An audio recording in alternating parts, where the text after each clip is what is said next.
Welcome to Good Kraken. My name is Devin Stanford. This is episode 64, and thank you for joining us. I am joined by Ernell's little Thai peanut. It's Xander. What's up? How you doing, boy? Baby. Welcome back in. What's going on? Miss you. What's We going on? missed you, Y'all dog. ready to get nutty? Yeah. And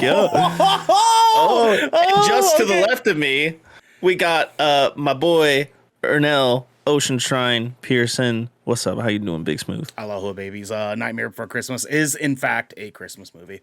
No, it's not. Go fuck yourself. It's both. Go fuck yourself. It's a yes. It's just a yes. Spam game, baby. Spam gang. Go sit on a fork. Okay. Anyways, Garrick, welcome back. My crimson stash. You know, The Crimson Seat himself. yeah. Can you do something for me while you have this stash going? One of these days, can you just wear a tuxedo with a bow tie? What do you mean? What happened? You guys froze. Oh. Anyways, okay. what I was saying, I just want you to come onto the show wearing a tuxedo with a bow tie, just slick back hair, with that stash. Yep. And I want you to pull out a cigarette, act like you're gonna light it, and you'd be like, "Nah, cancer sucks." Oh my God. Morbid curiosity in the fucking chat, breaking my goddamn heart right now. Breaking my heart. Breaking my damn heart. Suck it, Ernell. Literally, who brings logic into these sorts of fucking? I know, Based right? off of the release date, you animal. That is the man that agreed that is both. Die Hard. You came shut out. up. Die Hard came out in July, and that's obviously a Christmas movie. All four It of is you. obviously a Christmas movie. Have you ever heard of No, Die Hard is a Christmas movie. Christmas in July? Duh. Oh, Bro, my mom watches that on Hallmark every Damn, that was slick. That was slick. Damn, you fucking got me, bro. You fucking nailed it, dude. Duh. But you know what? It's not Christmas anymore. Sure ain't. Nightmare Before Christmas Bro, is a Halloween movie and not a Christmas November movie. 2nd. It is decided. It's the second day of Christmas right now, actually. Second Merry day of everybody. Christmas. I mean, they're already playing Mariah Carey, so. Yes, Dude, Mariah my Carey wife- season. I gotta watch that Oh video. my god. But enough about my Mariah Carey, because we are going to be talking about Sonic X, the Saints marching in, and all the reasons our parents hate us, and much, much more. Because this is the Good Kraken podcast, your choice for all the nerdy and pop media news, reviews, and discussions that you want to hear live every Tuesday at 7 p.m. and Saturday at 12 p.m. If you're riding this wave, you can head on over to our patreon.com/Good Kraken Show, where you can submit questions and topics to the show, get exclusive post-show content, and have early access to episodes before they go live on a podcast or video services across the 7 seas. However, if you've emptied your pockets for the latest and greatest in entertainment, that's totally fine. You can watch us record the show live right here at twitch.tv/Good Kraken Show. If you have Amazon Prime, you also have Twitch Prime, and we would love for you to give that to us and help us keep pushing out content for all of you listening or watching at home.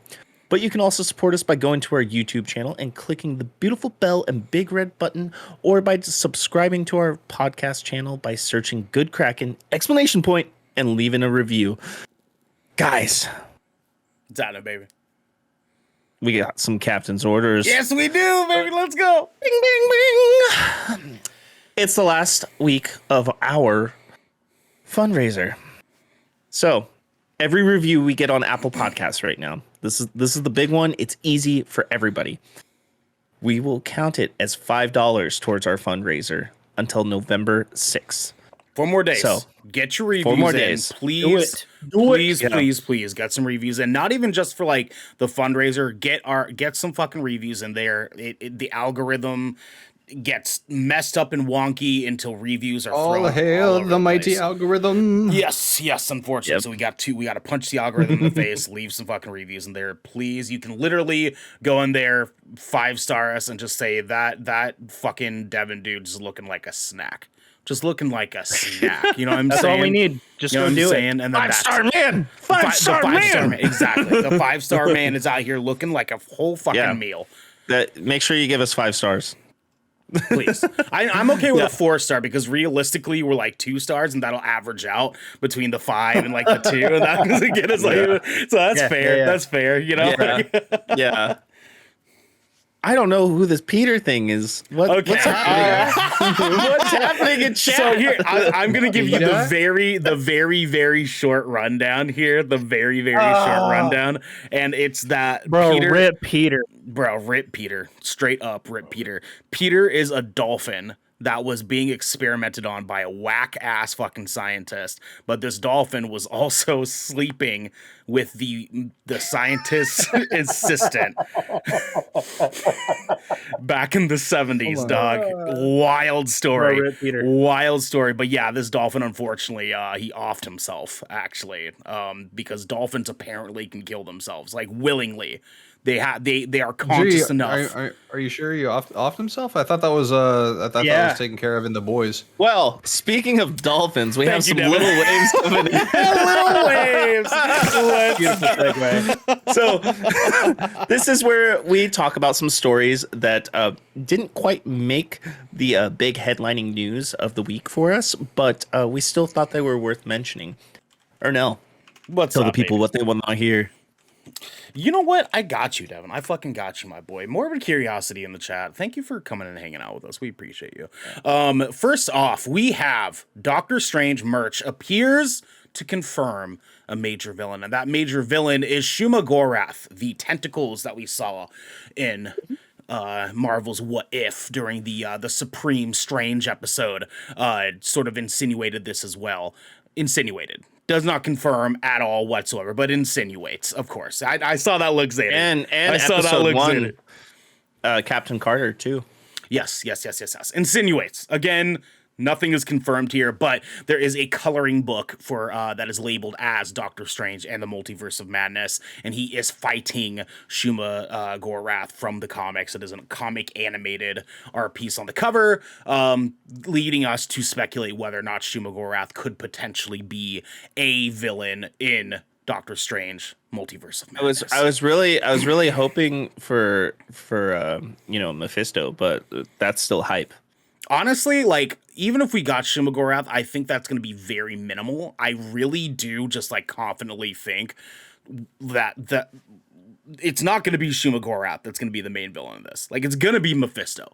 Like, at this point, it has to be fucking Mephisto. It has to be. If they don't, It doesn't have to be. No, it Yeah, has to be. It has to be. It has to be. Yeah. I think the ultimate antagonist is themselves. Yeah. Okay, Shut we're going to go the ahead and fuck move up. on. Yeah. They're gonna On- ruin on the the- multiverse so far that they're like, oh man, we fucked up, bro. Like it's basically gonna be like every other '90s like buddy film that they're like, oh shit, we fucked up. Oh, what a How do we DC figure out- thing to say. says How do the we man. figure out how we fix this? Also, I didn't realize too that Morbid Curiosity gave us a subscription. Thank you, Morbid. Thank you so much. We appreciate you. Vandal, what's happening, dude? Welcome back. Our next little wave here. Now, Jesus Christ. This shit Now, upsets me. Chris Pratt is voicing Garfield 2. And Garfield is going to be a Sony Pictures production, being written by David Reynolds, who is the writer for Finding Nemo, and is being directed by Mark Dindal, who is the director for Emperor's New Groove, as well as Chicken Little. And I have in my notes here, are you fucking kidding me? I'm more okay with this than him being Mario. Because this Absolutely fits same. him. Dude, This I don't know. fits Chris Pratt. Sure. What? But it doesn't fit Garfield like at all. Like I What? cannot Garfield? see the, Chris I Pratt cannot in see him Parks as and the Rec. voice. Parks I and cannot Rec. see him as the voice. Fat Pratt, dude. Yeah. Fat Pratt as Garfield. Yeah. Easy. That- Yeah, Yep. That's sure. easy. Sure. Easy. Okay. Oh shit. Okay. I'll own that because for a very brief moment I forgot Fat Pratt was ever a thing. Yeah. And Yeah. all I need is a Bubble Guts and Hot Snakes reference in the Garfield movie, and I think I want Garfield to sing "Fell in the Pit." Fell in the pit. The tough part is just that, like, that's not Chris Pratt anymore. That's not who he is anymore. Like, Fat Pratt. What do you is- mean? I know. No. Hold on. Okay. I've spoken at length about this in various aspects of my online presence. Here we Okay, fucking- one thing that I Here we absolutely fucking love is when people who are normally typecast break out of that mold. No, for now Chris sure. Pratt has kind of fallen into this action hero kind of mold, and he's breaking back out of that and going back to his roots with some humor, some comedy, and I fucking love it. I'm here for it. All right. Maybe not so much Mario. That one's a little weird for me still. But What if it's totally like Groot and he's just like Yahoo? Whoa! Like, what if that's all he does? That's all he says. He has no actual line. Did anybody ever think about that? I mean, they have Vin No. Diesel playing fucking Groot in Guardians and Avengers, and he's just like, I mean, I am honestly, he Groot. literally looking at says that the word- casting, I just imagine like they would have maybe the first 5 minutes of them doing their typical lines as their characters, and then the game shuts off or whatever, and now we're Wreck-It Ralph style. We're just like, oh fuck, dude. These kids cannot fucking stop, dude. Like, it's just like that. I just imagine that shit. Garrick, what were you gonna say? Dude, I don't remember, to be completely honest Okay, with that's you. fair. That's fair. I mean, like, I can imagine like us getting a good old just one time.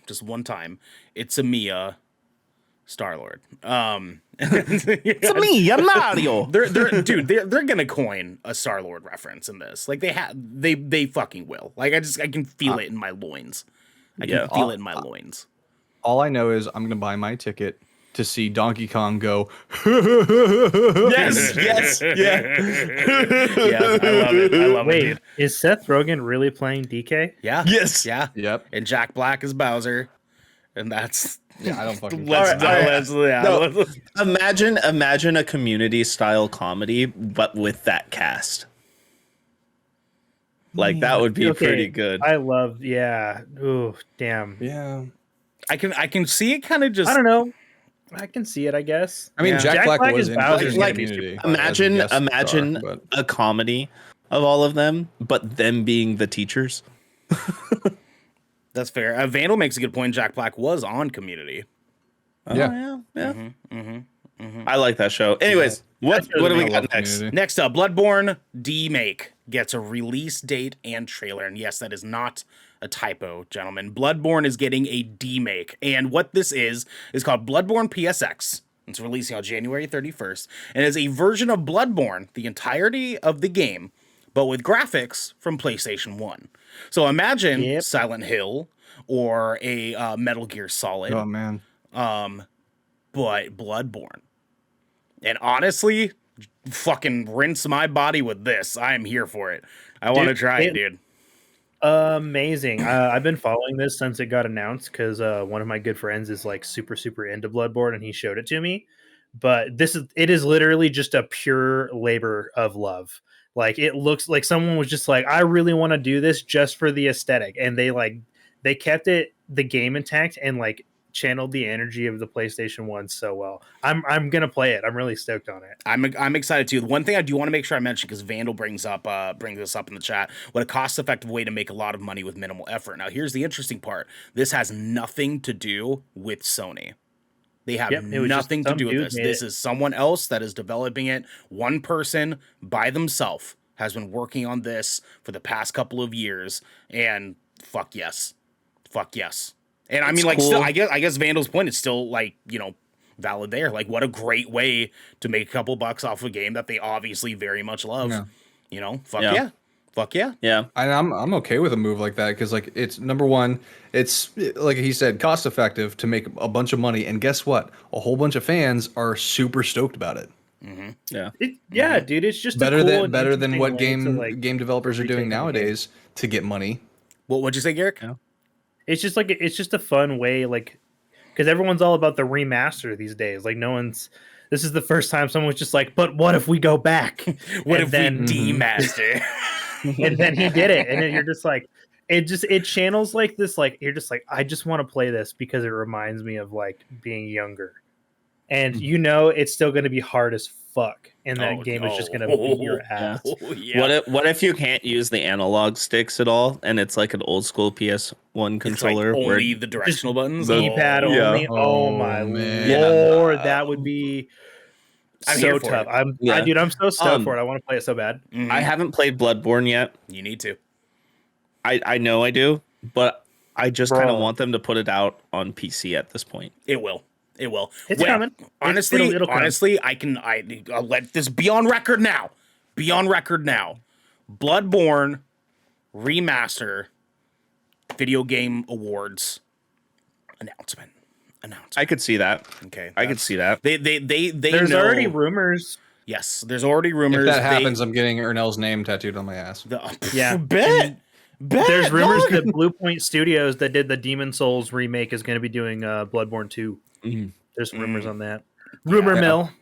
Yeah, I know. Yeah, Xander, we're gonna need photographic evidence because I think it's gonna happen too. Nah, fuck. Okay, I'll have to clear it with my wife. Fuck. I can't make claims without clearing it with the captain first. Hey, that's fair. That is fair. Hey, from one captain in your life to another, Jackie, please. Please. Please.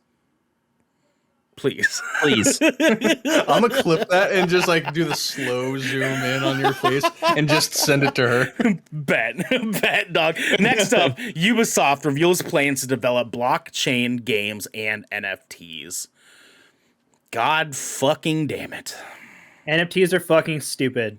Listen, here's the deal. Okay, I've done a lot of just vast studies on NFTs, on blockchains and stuff. As a graphic digital illustrator, this is something that has piqued my interest. And after doing my studying, NFTs, as much as I fucking hate the idea of them because they're fucking going to wreck the goddamn world with NFTs. Unfortunately, they are the future.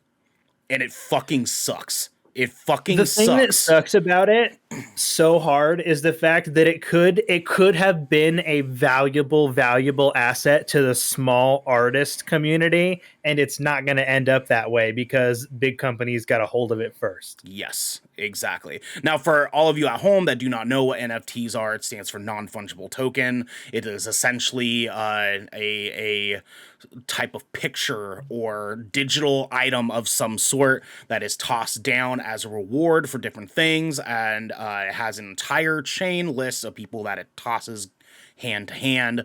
Essentially is kind of just giving you something that is something that can symbolize your exclusivity to something. So let's say, for example, you bought a fucking game from Ubisoft in this sort of situation. They would give you a code to download an NFT that shows that you were one of the people that bought this edition of this game, and you would have rights to that. But the weirdness of it is that the original artist that made this art does not really get credit. It's weird. It's weird shit.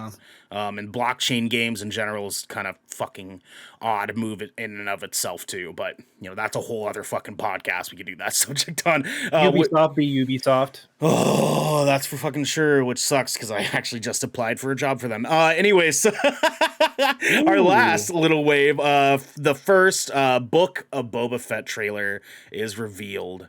And my notes say I'm fucking drooling. I'm drooling because it looked way fucking fun. I'm here for it. This trailer looked good, boys. It wasn't like amazing. It didn't show like a lot, but I'm fucking here for it. Well, Devin, I want to hear what were your thoughts on this? Well, like what did you think on this trailer? I was just like, cool. I want to see more of it. Cool. I'm gonna watch it. I'll be honest. I'm not like super excited like I am about Mandalorian, to tell you the truth. But I have a feeling it'll be good. It's Jon Favreau, right? Like Jon Favreau's doing it. Oh, I think it's a different director on that. Garrick, can you give us a confirmation? Real quick, can you fact check us? Yeah. But I mean, it seems cool. I don't know.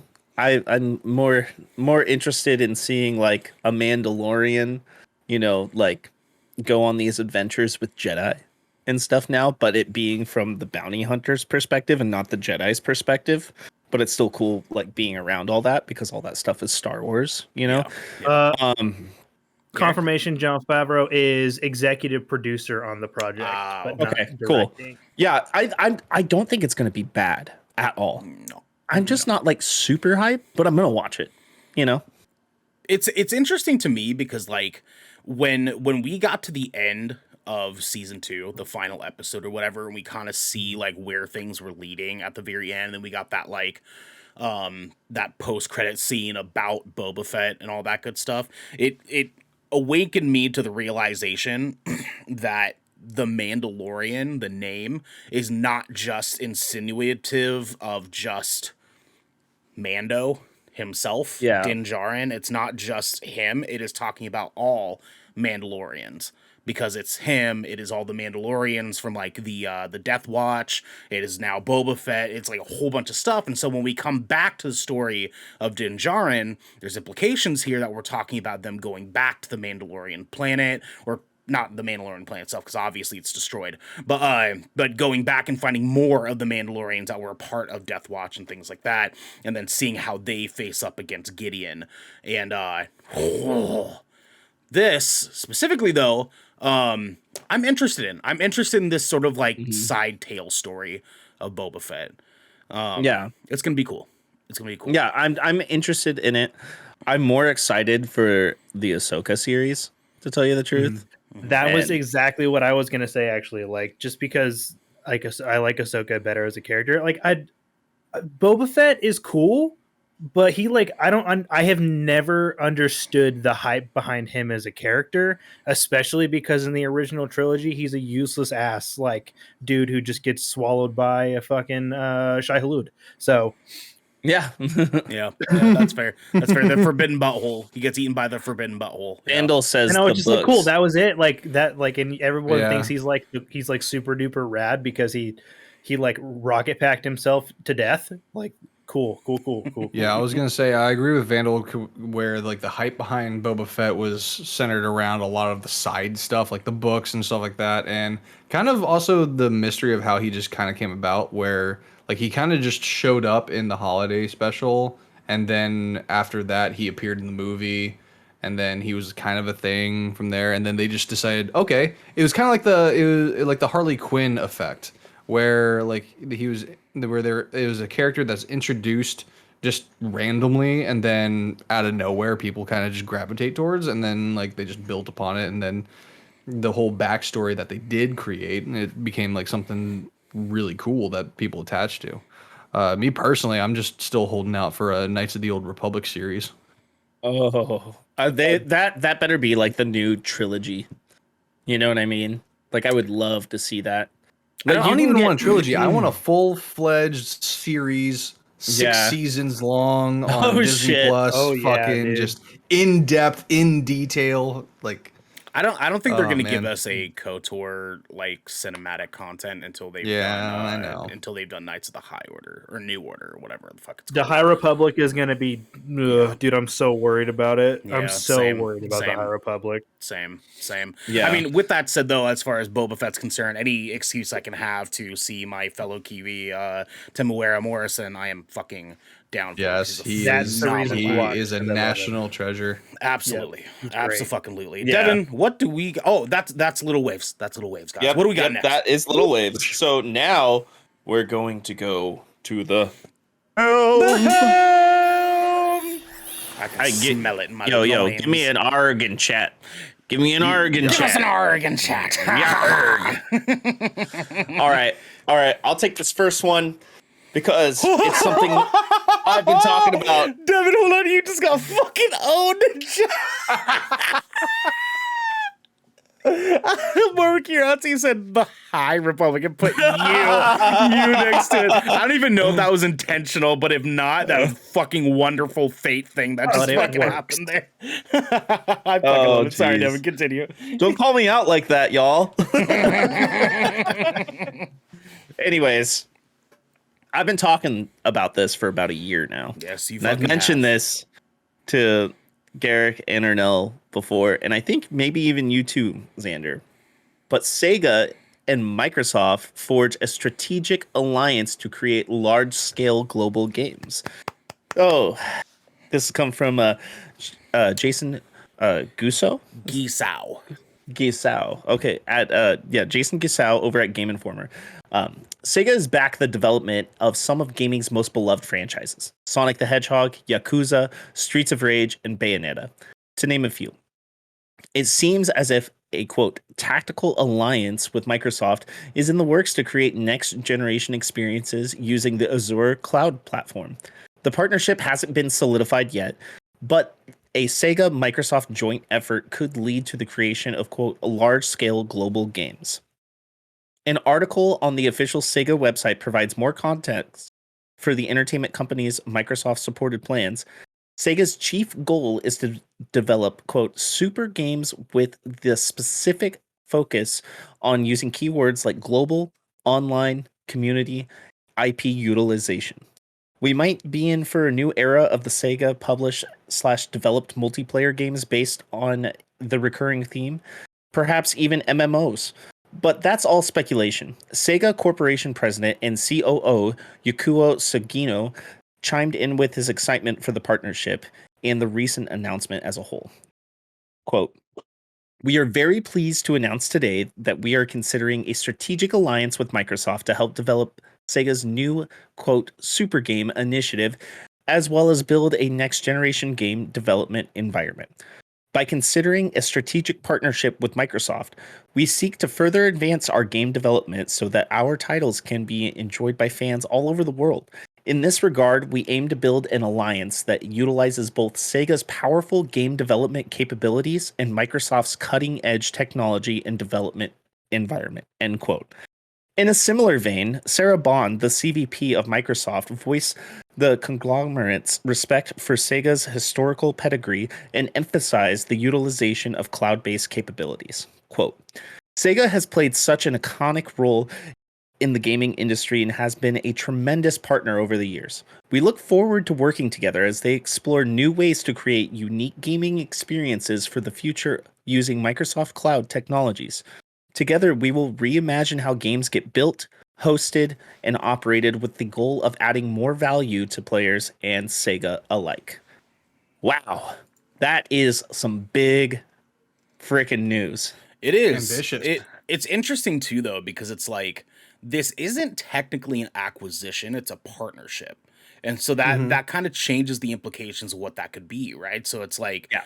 you know, obviously this is going to mean we're probably gonna get some Sega games on fucking Microsoft. Dope. That's tight. It does not mean that Microsoft's gonna be calling shots for Sega, which is cool No. in and of itself too, because that gives Sega the freedom to kind of still be Sega and not just be another entity or face of Microsoft. Yeah, this is like a second party thing. You know how like EA has teamed up with Sony in the past to only put their games on Sony platforms, or Activision and alike. Like we've seen that in the past with a lot of big companies like this, where they're not just quote unquote acquisitions, but they get a contract. So who knows if they're working up like a 5 or 10-year contract or something like that, where they'll essentially their games will be like first party for Microsoft platforms. That includes Xbox, PC, and cloud, because we know that it's all three now. It's not just the one console anymore. So that I see companies like Sega or like Bethesda in the past kind of leaning towards this, because they still have a huge platform to stand on for all their content to be released, but also having Microsoft's money in layman's terms, essentially. You know what I mean? Yeah. I mean, was it today or yesterday, Microsoft just overtook Apple in most valuable company in the world right now? Yeah, right now. Yeah. And that Just- you can thank fucking Yeah, Game Sam Pass Stark. for that, dude. Yeah. Yeah. By like 14 points too. By like a huge lead. So I'm not surprised that companies like Sega are making these choices to have partnerships like this. I mean, the resume is there, Garrick, you're gonna jump in for a second. What's up? I just feel like just partnerships like this have really big implications on how we're going to end up seeing lots of games in the future, especially with with Devin saying that like Microsoft is now for the time being like the most valuable company on the planet, and Game Pass is literally like the majority of that. Game Pass is like their membership has swelled by 37% this year, which is a lot. That's a shit ton, because they already had a lot of subs. And so look, all I'm saying is with franchises like Sonic the Hedgehog, whether you love it or hate it, it is incredibly popular. It is still incredibly popular. And like Yakuza, dude, a Yakuza MMORPG people would eat that shit up. Yeah. Yeah, they Oh, would. yes. Jesus Christ, Oh, that'd be yes. a moneymaker. Good lord. Yeah. Right? What does that mean too for games like Persona now? You know what I mean? That's been like exclusively Sony besides Persona 4, which was also released on PC. But what does that mean going into the future? Because that is a coveted game that is mostly affiliated with the PlayStation platform. I don't know if I could say that like the way to look at it is what does this mean for Persona? I think it more so means what does this mean for Persona fans that aren't on PlayStation, if that makes sense. Like, because now we're in a position where it's like this just means more Persona for more people. And that's kind of like what the only real caveat people have had about the Persona IP in general. Like this can be because now like this means Persona has Microsoft money to an extent. Right? Yeah. So like Yeah. And like I'm just putting this out there. I'm making a prediction on this. Game Awards, Persona, all Personas on Game Pass announcement. yeah, I can see it. I could see that happening I if like that. they solidified up the partnership before December 9th. They have every Yakuza game on Game Pass right that's now. true, they do. And Like a Dragon came out 2 weeks on Xbox before it came out on PlayStation. Yeah, and dude, Like a I Dragon has still need been to finish that incredibly one. well received. They literally want Yeah. to reformat the game because it's been so successful. Well, they Yeah. even went on record to say that like we're going to do like the rest Yeah. of the games as turn-based combat because Yeah, of because it was how so good well of a received. reaction it got to it. Yeah, it's Yep, phenomenal shit. Yeah. Phenomenal shit. There's I will say, good for Sega Um, though, all around. What's up, Xander? like when I hear like they have a specific focus on keywords like global online community, all that stuff. Like it feels like they have a very ambitious plan here, and regardless whether or not they succeed or fail, other companies are going to see this and they're probably going to pick up on this type of stuff and start building upon that. So this could potentially be a catalyst to shoot forward the future of gaming as a whole. yeah. That's Yeah, the biggest thing I see from this. And I'm surprised we didn't mention it, but Fantasy Star Online. Oh yeah, yeah. That when I hear community online global, Fantasy Star Online just comes to mind. Are Dead we game. talking about like a reboot of Fantasy Star, which they just came out with a new version of Fantasy Star 2 New Genesis like 6 months ago, So it'd be interesting to see what they do.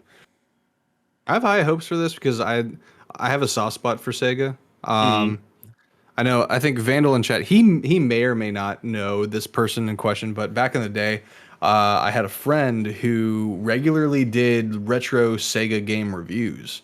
Kind of like how we see modern day video game reviews, but back in the day they didn't have that kind of stuff for Sega games and like all the old school stuff. So this guy, he did it quite a bit. My Life with Sega, yes, Vandal in chat. My Life with Sega, that was my buddy Andy. And a big shout out to him because he's kind of what turned me on to the kind of like old school gaming and stuff like that. And when I hear Sega in the news and something good or ambitious like this, I have butterflies in my stomach. I'm like, I hope this pans out well. Oh yeah. Yeah. Oh, yeah. bro, I just want a Chow Garden standalone game, please. Cow Garden. What is that? big spin-off title, big like sort of like a smaller title. Very much went under the window and Well- did not get the love it deserved. Well, it's not a smaller title. Hell the fuck no, Xander. it's not. Xander, you want to take this one on? You had some excitement about this earlier. Sure, yeah, I can do this one. Okay. Yeah. yeah. So this is straight from Joseph Noop from IGN. Boondock 3 confirmed with original cast and director. The Boondock Saints are returning to their righteous vigilante ways. Let's Deadline go. reports. I'm so excited for this. Deadline reports that director Troy Duffy is teaming up once again with actors Norman Reedus and Sean Patrick Flannery for a third film that follows the twin Irish brothers on a mission to kill criminals and evildoers. The script is being written by series creator Duffy along with Flannery and with input from Reedus. Filming will begin next May. Yeah, wow, next May. Oh my God, sorry. When Flannery completes work on Amazon's The Boys and when Reedus completes work with The Walking Dead final season, producing Boondock Saints 3 will be Sean Reddick, Get Out, Black Klansman. Still need to see that. And Yvette Yates Reddick. The Boondock Saints 2 All Saints Day, released back in 2009, a whole decade after the original. When we last visited the McManus brothers, they were imprisoned after surviving a deadly ambush by hired hitmen. It's later revealed that Willem Dafoe's special agent Smecker originally thought to have died sometime between the events of the first two films. It is secretly hiding and aiding the Saints with their mission. Boondock Saints 3 will pick up from there. Oh my God. I'm sorry. I wish I had read this. Time to rewatch. And because this is just so good. Specific plot details about Boondock Saints 3 remain a mystery, but producer Yvette Yates Reddick suggests that even people who've never watched the first two will be blown away by the third. You better fucking hope so. Duffy's last project was, in fact, the Boondock Saints 2, and production on the sequel has reportedly been troubled over the years. Flannery originally tweeted in 2017 that he and Reedus were no longer working on Boondock Saints 3 due to disagreements, but at some point, Flannery and Duffy reconnected and began working on a new script. Duffy stated that the sequel will shift focus away from Boston Mafia villains to corrupt politicians. Let's go. Let's go. Yeah. We need that. Quote, where we're going is the brothers are older, end quote, Duffy said. Quote, they are coming out into a brand new world, a whole new world, that is not like the one they left. They're at odds. One wants to continue, the other doesn't. There's a new enemy out there, not like the traditional ones they've faced. And that's the thing that is timely about this one, end quote. The original Boondock Saints films was a notorious box office failure, partially due to unfortunate timing alongside the Columbine High School shooting, which left 12 students and one teacher dead. With gun violence newly in Americans' minds, a particularly violent and gun-ridden film like Boondock Saints failed to gain traction with media executives. Though it failed spectacularly at the box office and received a 28% on Rotten Tomatoes, its subsequent DVD release saw it skyrocket to cult classic status. Rightly so. Deadline reports that the hope with Boondock Saints 3 is to build a far-reaching cinematic franchise a la John Wick. Ladies and gentlemen, in nomine patri et filii et spiritus sancti, let's fucking go. Boondock Saints 3 is coming. Oh I am God, so dude. fucking here for it. Oh my God. fucking- I saw this last night, almost fucking cried. It was lit. I saw Norman Reedus. Oh my God, I'm fucking here for it, dog. I'm here for it. And that's the thing with me, like, because like when it comes to Norman Reedus, like I always hear, oh yeah, that guy from The Walking Dead. I'm like, no, the guy from the Boondock Saints. Yep, 100%. I correct everybody. Well, and then like Flannery doesn't even get like as much love for his part in this fucking franchise as he should either. I feel like absolutely. he doesn't get that recognition from this because weirdly enough, Boondocks didn't really blow up until way after the movie originally came out. I would, yeah. I'm gonna Yeah, say, that's why. ooh. definitely why it turned into a cult classic. I'm Yeah, glad I don't think it was seeing until traction like the again, mid though. 2000s.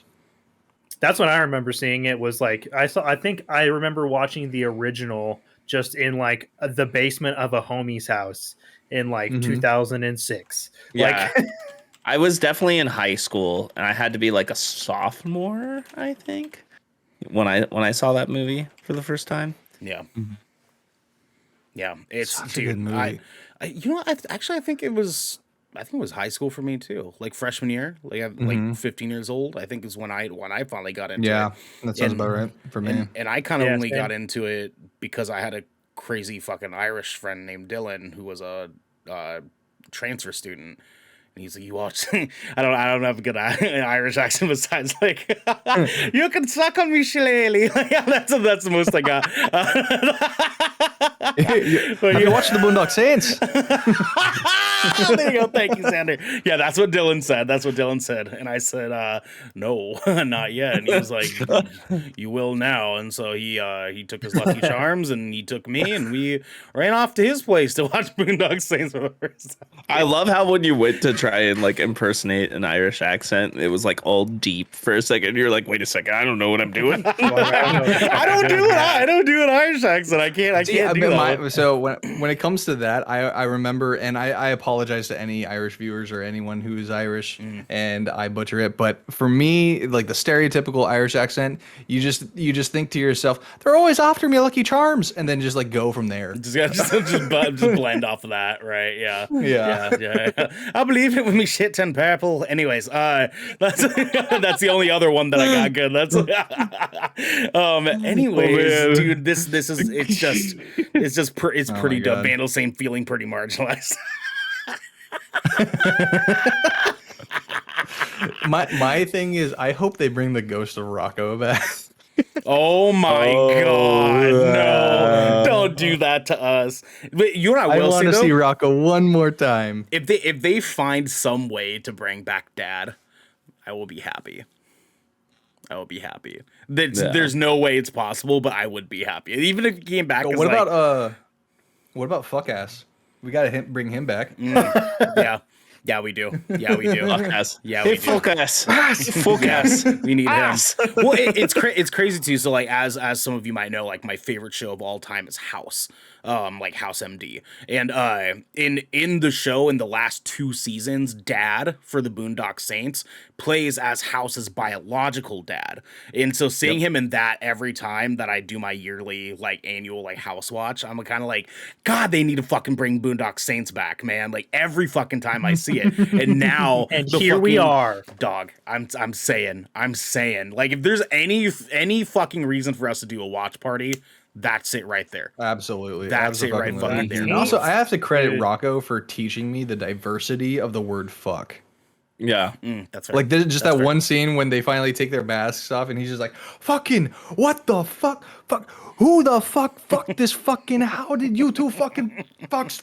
Fuck! Like, every way you can use that word in one scene. We got one last story. Garrick. Who's doing Garrick? All right. Garrick, hit him.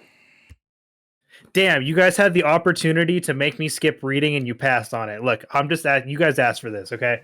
All right, so GameStop COO leaves after just 7 months. And this is, why would you give me an article with someone's last name that's like 5 syllables? I got you. It's Marie de Alessandri. Marie Thank de you. Alessandri. I got you. I only know that because I dated an Italian girl in high school. That's okay. Your mayonnaise is showing. Dude, what does that mean? God. Read. I hate y'all. We love you. This is coming from gamesindustry.biz, in case you were wondering. So GameStop's Executive Vice President and Chief Operating Officer, Jenna Owens, has left the company after only 7 months. As reported by Reuters, a regulatory filing date from October 28th indicated that GameStop and Owens had reached a separation agreement effective on October 25th. No reason was given for her departure. The responsibilities associated with the position are being absorbed by other members of the company's management team, the document read. Owens had joined GameStop in March after 4 years at Amazon and 4 years at Google, among others.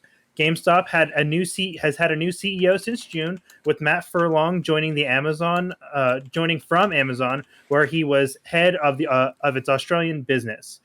A new CFO has also joined the company at the same time, with Mike Resupero. Yeah, with Mike Resupero also coming from Amazon. Lots of people from Amazon.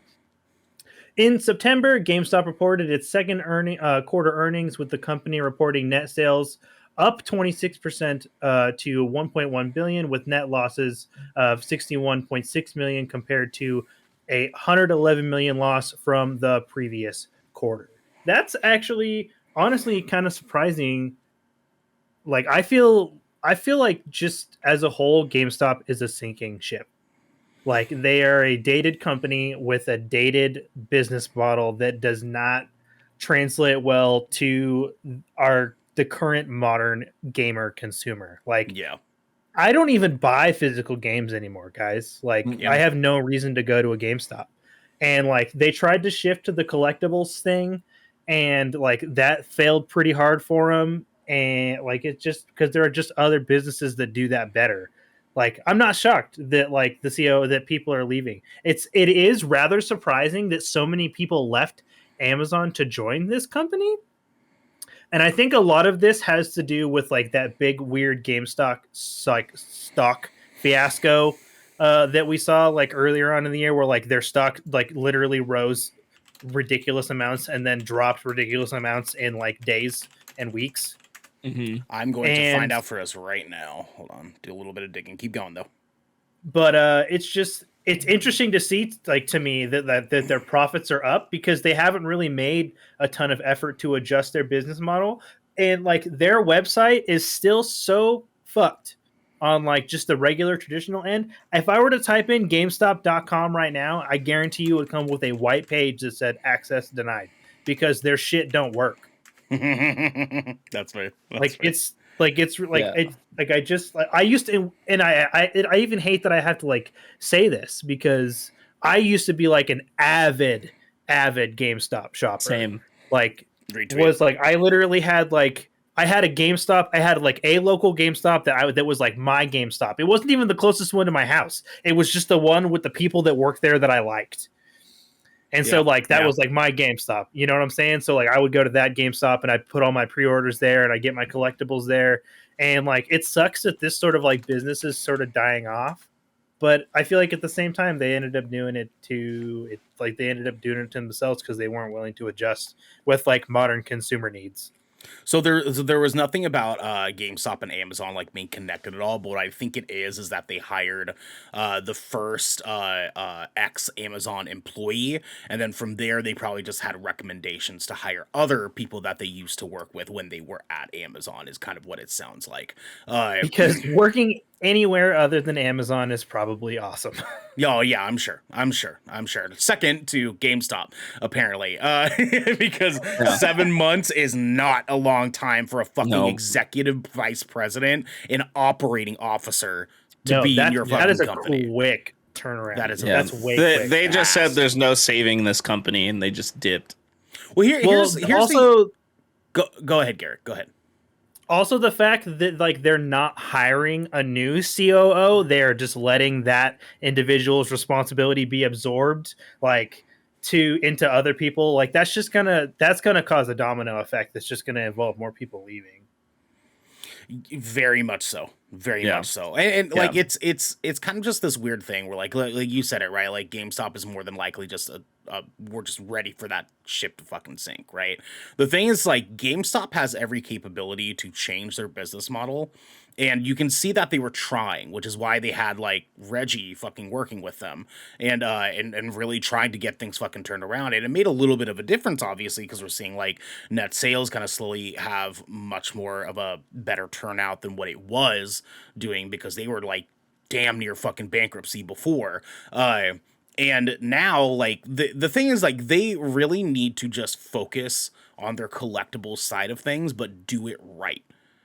Is their issue because they're not doing it right. When they were doing it, it was just a huge fucking cluttered mess. They were not doing anything that was going to benefit them as far as being a location that people go to for their video game collectibles or anything like that. They were still kind of like, oh yeah, dude, 1 foot in, 1 foot out, where like they were still kind of focusing on game stuff, like actual like physical like games, but also were kind of like dipping their toes a little bit into the collectible side.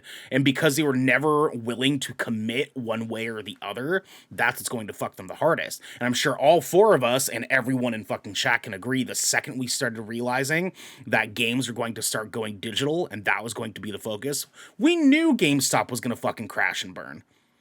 That was the first thing we thought of. Was like, GameStop's fucked. They're done. They're fucking done. And now it's just a question of what are they going to do to keep themselves afloat? Xander. NFTs. NFTs. Let's go. GameStop NFTs. Yeah. Oddly enough, actually, there is kind of a hole in like the industry right now as far as like stores that are like regularly selling like those sort of collectible items, aside from like the really big ones like Entertain Mart and stuff. Like we're not really seeing stuff at like local malls anymore.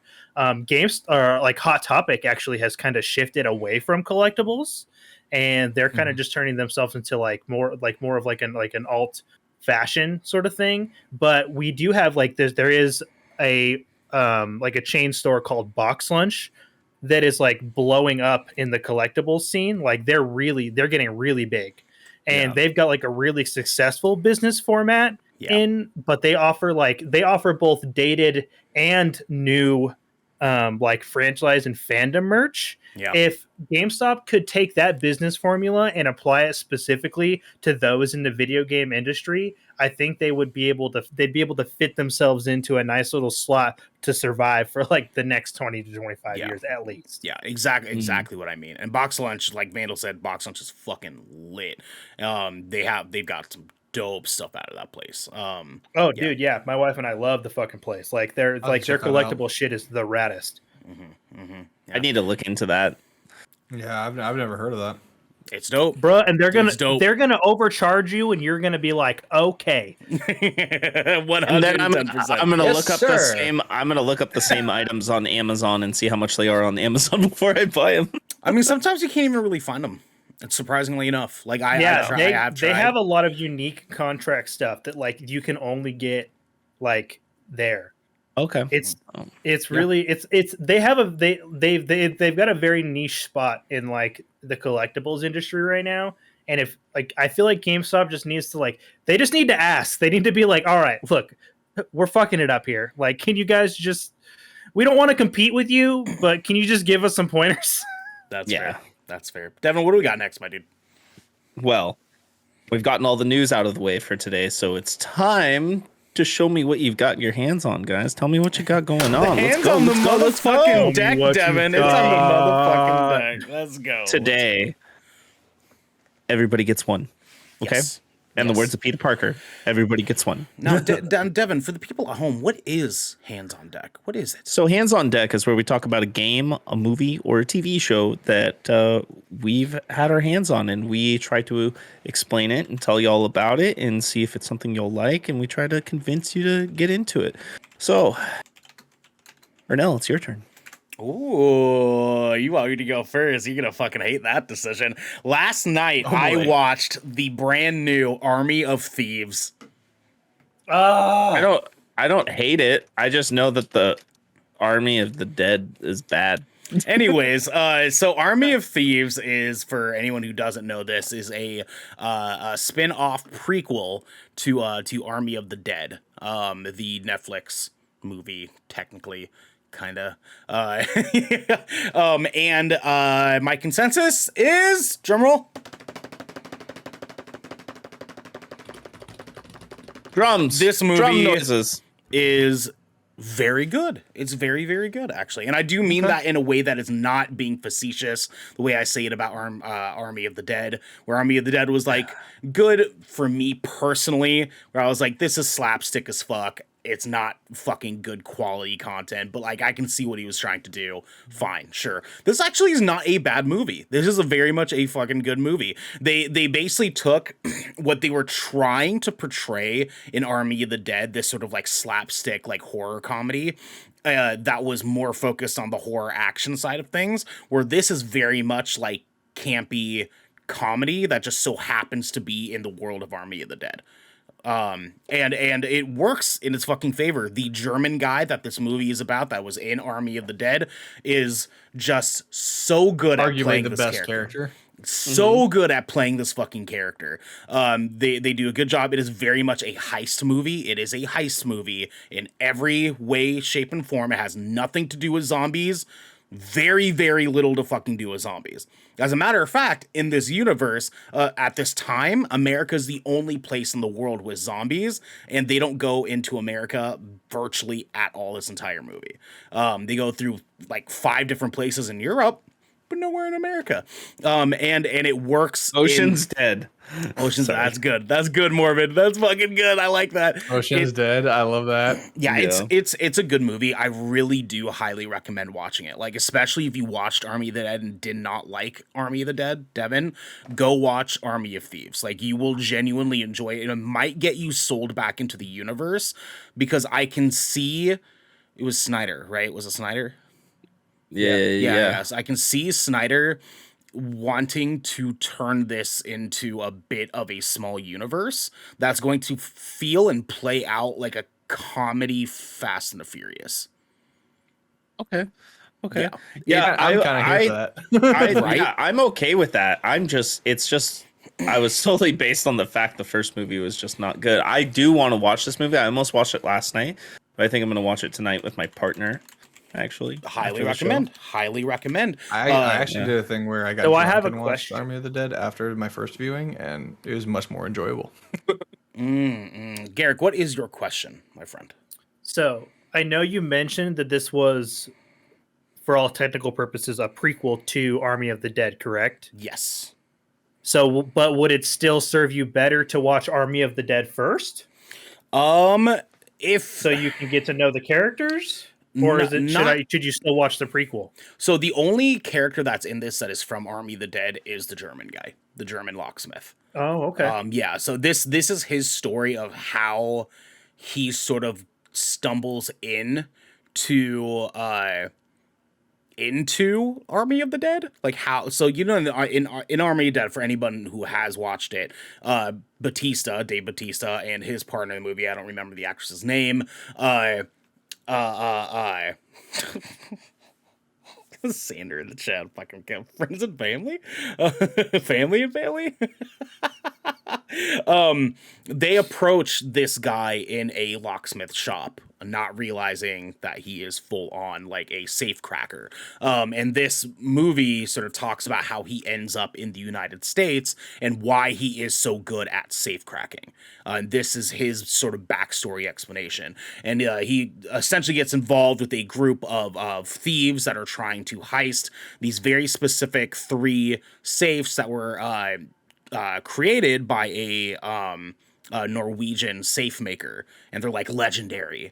And so the movie is very video gamey. It's very video gamey because they're going into 3 destinations trying to rob this like bank and trying to crack the safe with him, the German guy, get the money out of the safe, but they're doing it for the thrill of cracking the safe. Right? Because it's a legendary safe, so they're trying to do it. They purposefully say we're doing them in order of difficulty that the safe will take you. So that already is video game as fuck. Because you're going to the easiest safe, and then you progress your way to the hardest one. They're also very self-aware in this movie, where there's a scene during the first bank heist where they say, what are we going to do? He's like, well, we're going to tell you exactly what you're going to do, and you might, just like in a movie, get a flash forward as we're explaining what you're going to do. You're going to see it play out in front of you, and then you're going to come back at the end of it when all of it's complete, not realizing it was complete. And he's like, oh, okay, so what's the plan? And then it does it. Literally does it, and it's amazing. It's amazing. So I fucking love that. The entire movie is just comedy like that, and it's done in a way that Army of the Dead failed to do it, and this is successful in. The last thing I want to talk about is that there's an actress in this named Ruby O'Fee, who is just delightful to look at. And that's all I got. I was gonna say that style of comedy is like very Lucky Number 11 Yes. and like Boondock Saints and like all that stuff. Yeah. You know what I mean? Yeah. Yeah. Damn. What? Ruby O'Fee? Yeah. Oh, my lord. I'm a married man. No. I just realized. I just realized I just run to the end of your didn't chain make and my bark. payment on that one bill. Well, here's the damn. deal. Here's the deal, right? Because Natalie Emanuel, the lovely Missandei from One Game of Thrones, is the main one of the main characters in this movie, and usually like I'm fucking in love with that woman, but I saw Ruby O'Fee and it was like, who's Missandei? I don't need her. I need some Ruby in my life. Anyways, give me the horny bonk in the chat, y'all. Give me the horny bonk. Anyways, Devin, who's up next? Who's up next? Xander, what's up? Me. So you guys might actually kind of have a laugh at this, which I hope you guys do. So I've actually recently went back and I started rewatching The IT Crowd. Are you guys familiar with this? I am Yes. not. No, I am not. So The IT Crowd. Let me just. In a world. No, I'm not in a world. In the UK. In an office. The IT office. These are their tales. That's basically it. It's literally a comedy that centers around the IT department in a corporate organization. And it's just a blast and a half, honestly. Like Blast it's one and of a those, half. it's one of those things where you turn it on, you turn your brain off, and you just enjoy it. I fucking love it. It's very dry humor, which kind of coincides with like what I have in my experience have associated with British humor because it is a British comedy. Yeah. And it's just very dry, and a lot of times you have to like stop to think about it, and then it's funny, or it's just so dumb it's fucking funny.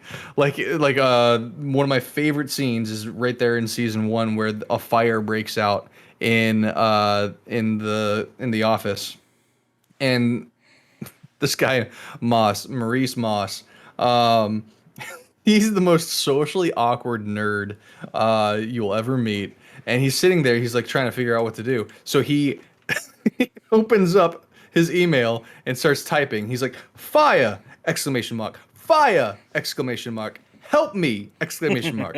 123 Cavender Road. Looking forward to hearing from you. Yours truly. Like I'm just.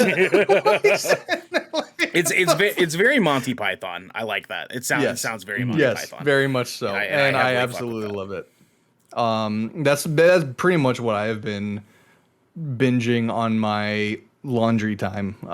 Just like throwing that on, folding the laundry, laughing my ass off. That has been it for me right now. I'm the Marvel head, so we're kind of in a lull as far as the Disney Plus series go for now. So yeah, that's kind of what I've been watching. Until this fucking weekend, baby. Eternals on fucking Thursday night. We're gonna go see it on Friday. Let's fucking go, Devin. Yeah. Let's go, Bird Gang. They're not real. Birds aren't real. Who's next, Devin? Camera gang. Garrick, what you got? Cool. I'm actually glad that Xander did like an older show because I also am like in a bit of a lull myself. Oh, you bastards! You bastards! Dude, I know. It's just have you guys heard of a little show called The Golden Girls?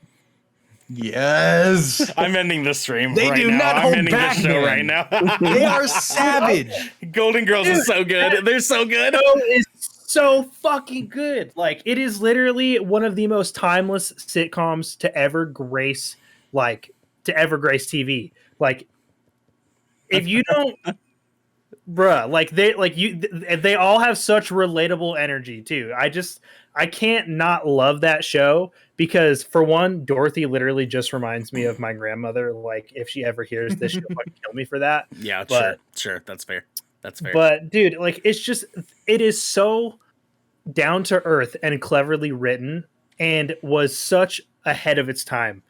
Like for like the kind of show that it is, but I'm glad that it got made when it did because if it was if they tried to use this premise as like a modern sitcom, it wouldn't work. It wouldn't hold up. It wouldn't work. The era that this show was created in is what makes it a classic and makes it timeless. I have watched this show hundreds of times. Like it feels like I love Golden Girls, dude. Xander, I gotta ask since you commiserated with me immediately, who is your favorite Golden Girl? Because mine is hands down Sophia. Oh god, hands down tough. Sophia. Just because it's she is just they all have their own kind of like. They all have good personalities. Like they all like have like individual personality. It was like, and they have traits from each of them that are like so like relatable like on the low key. Yeah. Because I was watching Golden Girls as a kid when my mom would just have it on passively on the TV. Like that's how I knew about Golden Girls. Yeah. And I would watch it and just think it was so goofy and over the top. And then I tried watching it again as an adult, and I was like, these women are fucked up. Like they're like super fucked up, and I'm here for it. Dude, they go hard. I would honestly say like obviously like Rose kind of for me like I mean it's Betty White. It's fucking Betty White. Like Yeah. already Yeah. from what I know true. of Betty Yeah. White, like because I never watched Golden Girls like as it was running, obviously, but like going back, knowing who Betty White was, like I kind of had that like bias to Betty White, and then, but like honestly, there are some hilarious encounters with Blanche. Like I'm Dude. just like. It's just like one of those things where you can't just turn away from that. It's like what the Blanche has literally just eternal horny bonk energy, and I'm fucking Yeah. here for it, dude. Like every time it's she just like talks, and she just gets so hot under the collar because she like gets wrapped up in her own story. I'm just like, shit. If that ain't me romancing myself, you know what I'm saying? Like I get it. I get you, Blanche. I feel that. Sometimes you just woo, Lordy. I fucking can't with you, Devin. I fucking can't with you. Devin, we're running tight on time, All I'm my gonna say dude. about the stash All room right. is it's $5. It's for charity. Okay, it's $5. So real quick for me, I finished season 3 of What We Do in the Shadows. That show is amazing, and everybody just needs to watch it. It's on FX. It's great. Oh, I don't even know how to sell you on it without just saying go watch it. It's hilarious. That's all I gotta selling say. it right there. I don't need to It's say anything. just Go fucking watch one it. of the funniest. Yeah, it's facts. so good. Facts. They just have great characters. And the acting is super well done. They're really good at getting those awkward moments in there, and just like making you feel slightly uncomfortable while you laugh at it at the same time. You know. And Mark Hamill's in it a couple times. That's But yeah, Wait, go watch What We Do in the Shadows. But that will round up our hands on deck, and we are now going to be headed to the gallows. Let's go. Already. All right, so Devin, I will go ahead and take this one because this is something that I have on my end here. Gentlemen, back many moons ago. Many moons ago, we had a little episode that is referred to as episode 46.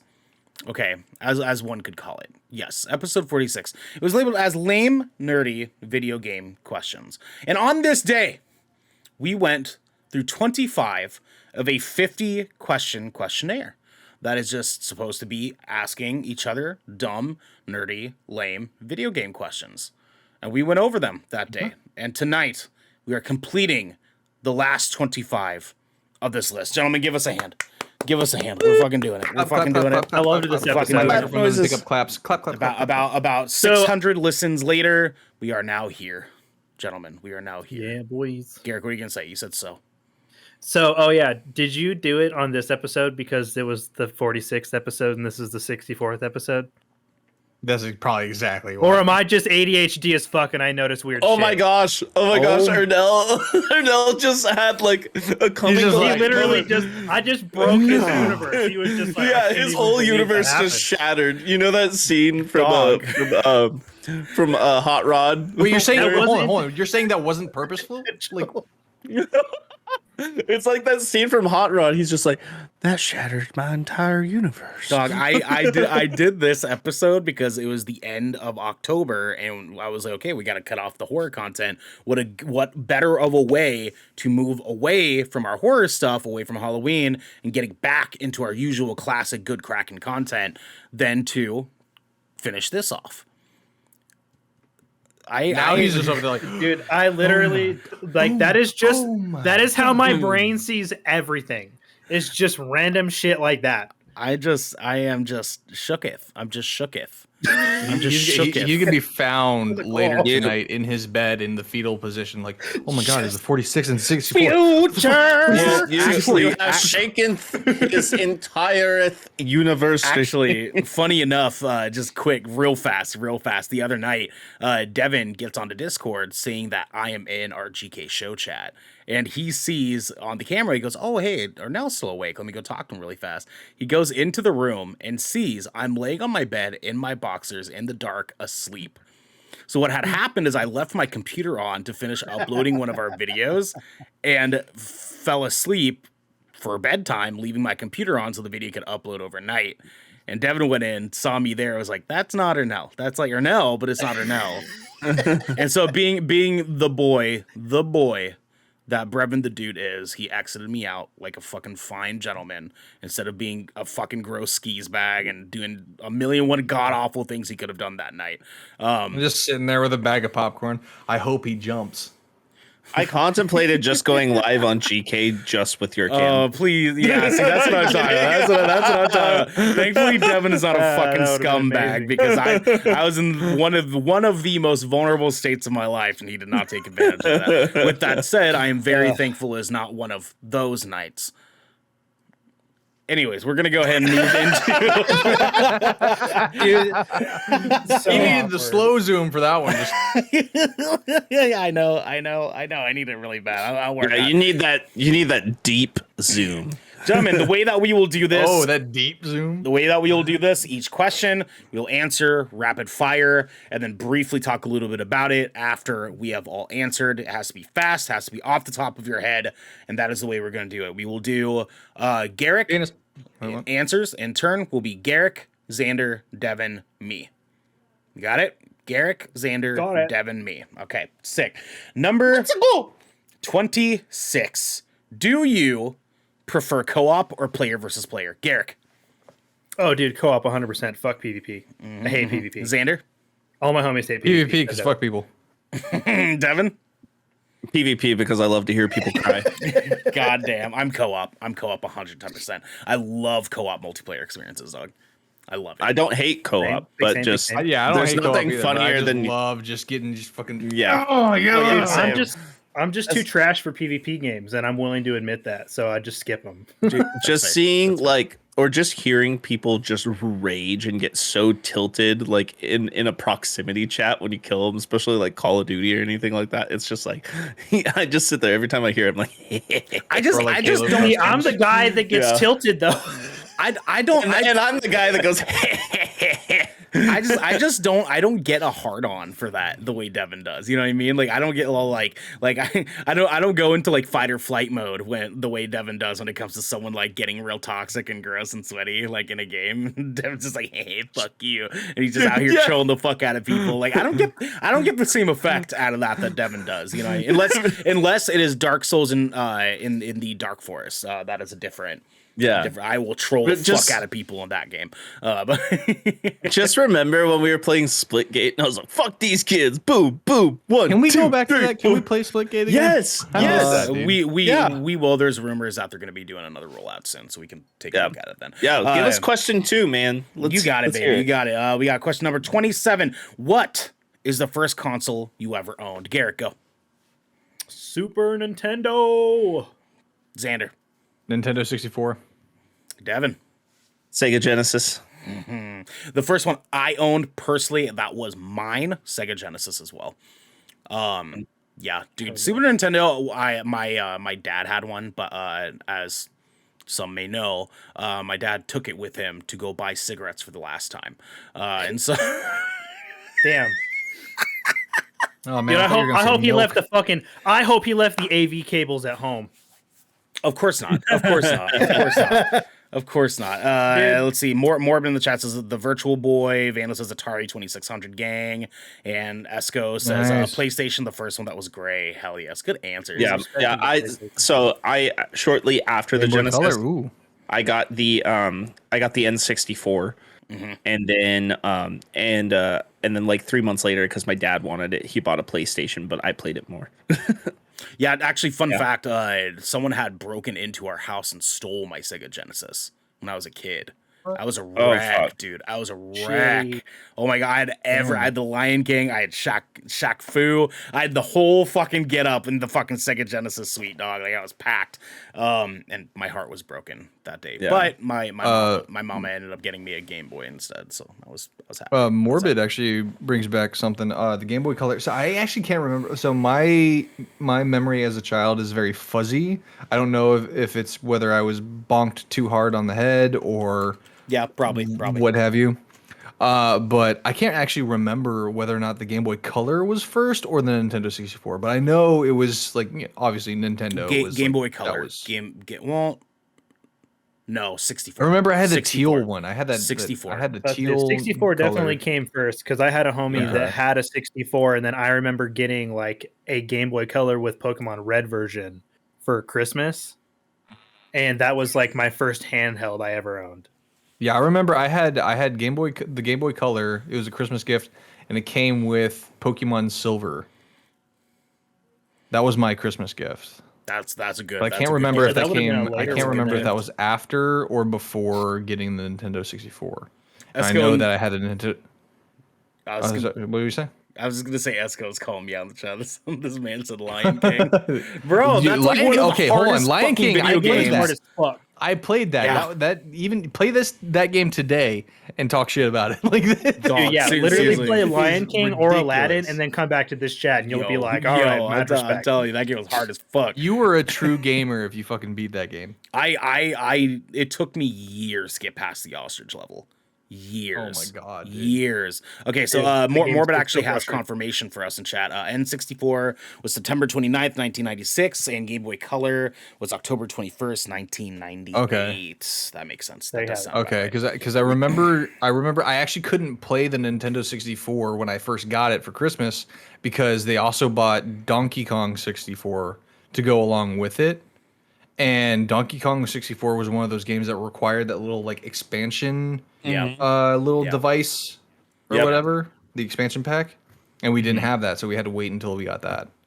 Yeah. So Next question, and this one you can have there's potential for a long answer. Keep it brief. Question 28: What or who got you into video games in the first place, Garrick? Dude, I even hate that I have to admit this out loud, but I'm just gonna say my dad. But fuck that guy also. Yeah, But, fuck that guy. Fuck that guy. Yeah, sure. Xander, yeah. me? Devin, My dad. your dad. Nice. Yeah, nice. yeah. My uncle Mike was the one that got me into it. He had me out here playing fucking Doom on a PC at the ripe Hell age yeah. of like 10, dog. Like I was way too young to be playing As Doom. is the way. I played Okay, Doom okay. on a PC as well. It was actually Xander, Apple. That unlocked a memory. memory that I just didn't realize I had. Okay, keep it brief. I want to keep it pushing. What's up? Yeah. So, okay, it wasn't necessarily me. The first game I ever did play was Doom on PC when I went to visit my mom's family in Thailand, and my cousin showed me Doom on his computer. There you go. That's the first person who got you into video games. There you go. Boom. Oh yeah. God, my memory as a child is fucking just. Fun fact.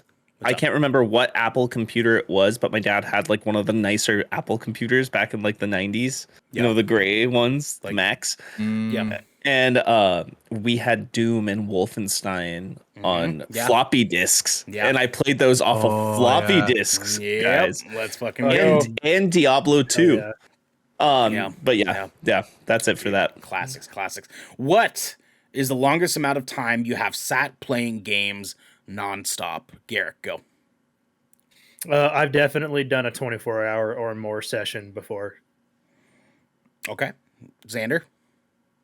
Roughly, I want to say close to 10 or so hours. The Destiny 2 raid, the first raid on Destiny 2, that was probably the longest I actually sat for full time playing games.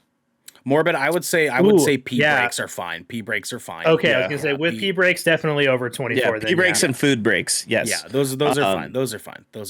What's up, Devin? I actually have a cool answer for this. 37 hours. I played Borderlands 2 start to finish with 3 other friends, and we stayed up for like 3 days straight and just That would marathon have the been whole a game. fucking experience. I wish I had that kind of freedom dude. in my life. Yeah. Yep. It happened like right when I got home from tour, so I wasn't working at the time. So I just like whatever, let's ride this high. Let's play this new video game, and that's what happened. Yeah. Mine was So- about 26 hours on Modern Warfare 2 with my friend. We were high as balls the Oh. entire time. The entire time, boy. Like, god I've damn. had some notes. I notes. I've had some nights like that. Definitely.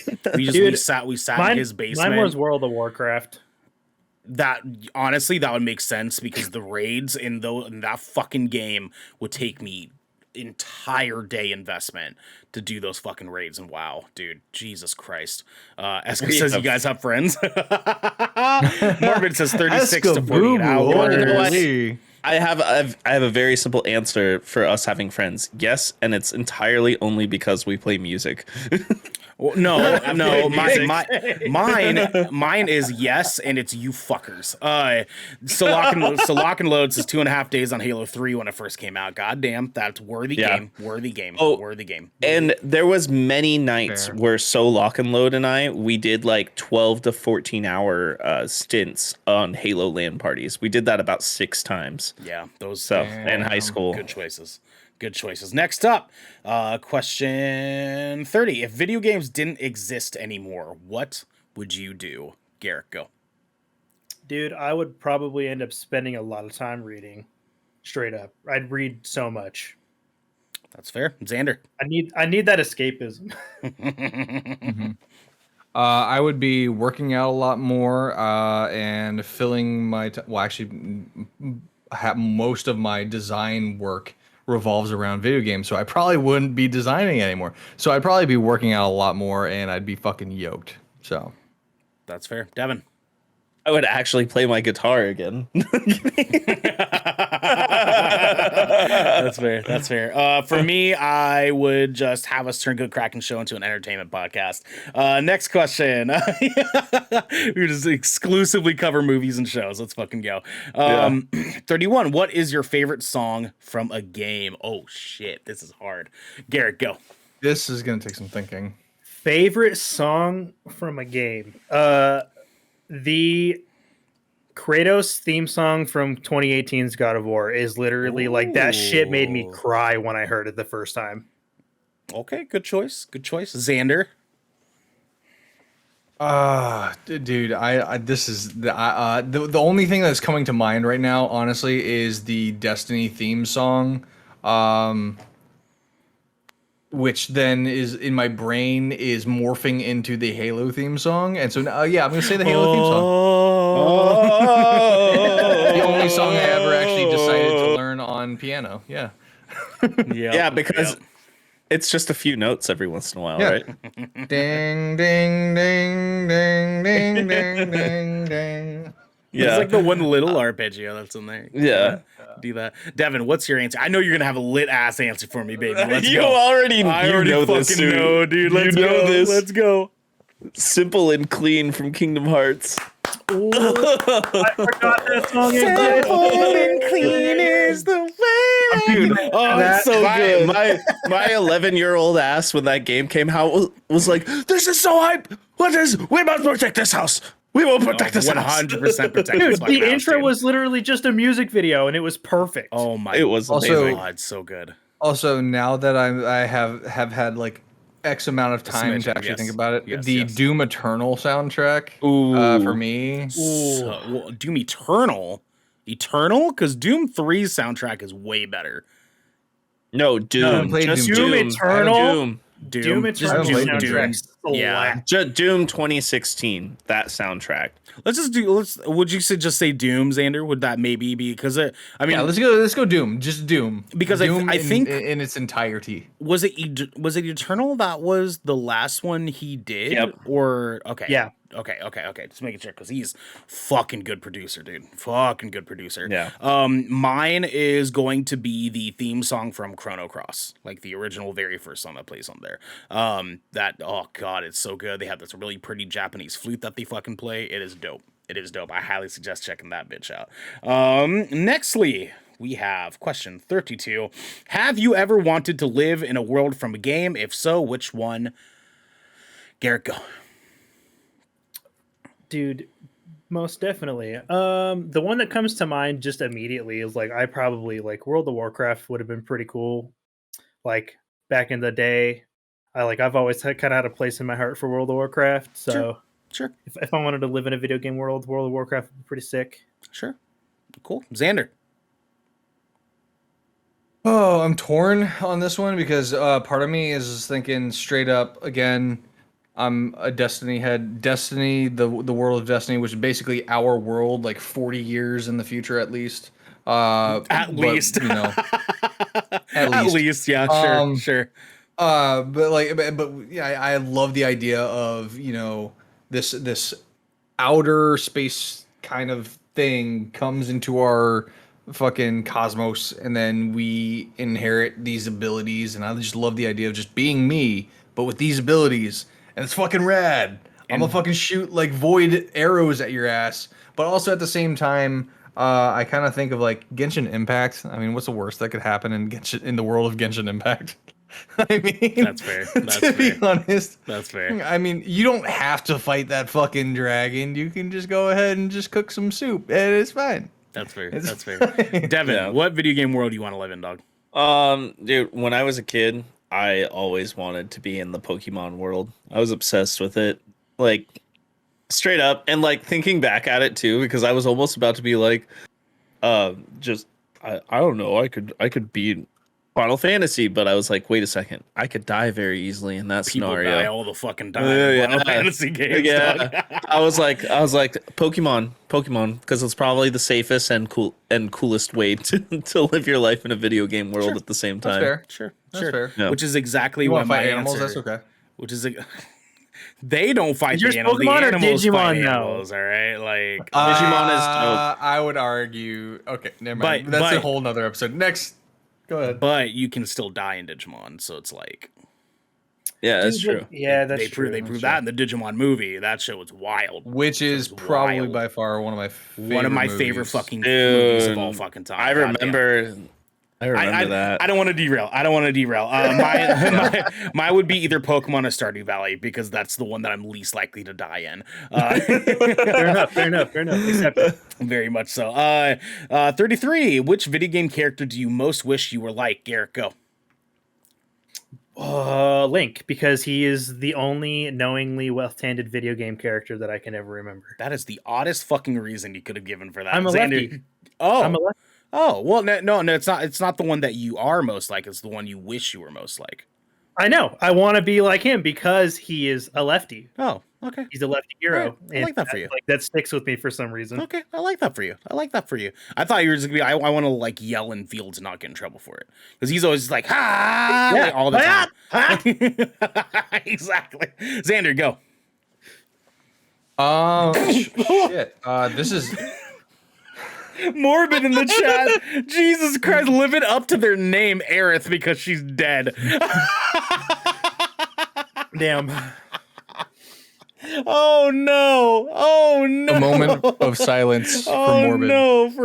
For both Aerith and Peter the Dolphin. Unfortunately, Rip, bro, rip rest Peter. in peace to both of them. Xander, sorry. Continue. This is a rough question because as self-deprecating as I may be, I'm actually very happy in being myself. If I had to choose a video game character Which you do. that I could be more like, I would do Sam Fisher from the Splinter Cell series. God, he's so fucking cool. He's so No fucking explanation cool. needed. He's so fucking He's just cool. so Yeah. fucking cool, dude. Oh my god. Devin, what video game character do you want to be more like? I keep thinking about things when I was a kid, but definitely Sora, honestly. You want to be lighthearted and you can't stop me. I have heart. I wanted to be able to travel the world. I mean, the universe In a is. gummy ship. You know, Yeah. if you want to travel the world, you know the armed forces. Does They'll give you a does weapon, Xander just too. become a recruiter for a second? That was gross. I don't like that. Are you gonna go to the local mall, you bastard? Like he's Yo, you remember those fucking pull-up like stations? That I don't want to talk about I it. used to fucking bang those out at all the Dude, lacrosse. I was an games. All-American in fucking high school. Recruiters were all fucking over me at all times, and I was like, I refuse to die for you fuckers. I refuse. Yeah, that Marine recruiter was like, it'd be a shame if you blew your knee out. It's so real. All right, Devin said Sora. Fuck. I've never really thought about this question. I'm gonna. God damn it. The man has the list, and it's like, oh wait, I know, I don't have an know. answer for this question. I just asked everybody. I'm gonna say Red 13 from Final Fantasy VII. Because I feel like he is woke on a level that is incomprehensible for me. Like, I cannot comprehend the level of woke that Nanaki from Final Fantasy VII is. Oh my god, I want to be like that fucking guy. I want to be like that dog. I'm gonna be out here and just be fucking woke in the canyons. That's what I want. That's what I want. Let's see here. 34. What's a game you've spent the most amount of money on? Garrick, go. League of Legends. Ooh, that's fair. That's fair. Xander, go. Okay, so I'm actually very heated about this. Because if you guys go to my Twitter, I posted about it earlier. Valorant, okay? I spent a lot of money on the skins, battle passes, and stuff like that. I uninstalled a couple of months ago, and I just reinstalled today because I was like, you know what? This new character looks pretty cool. I'm gonna start up again. And apparently, in the time that I had uninstalled my game, someone found my fucking account information. This is what I'm assuming because I don't use third-party fucking bullshit or whatever. But my account is permabanned from Valorant right now.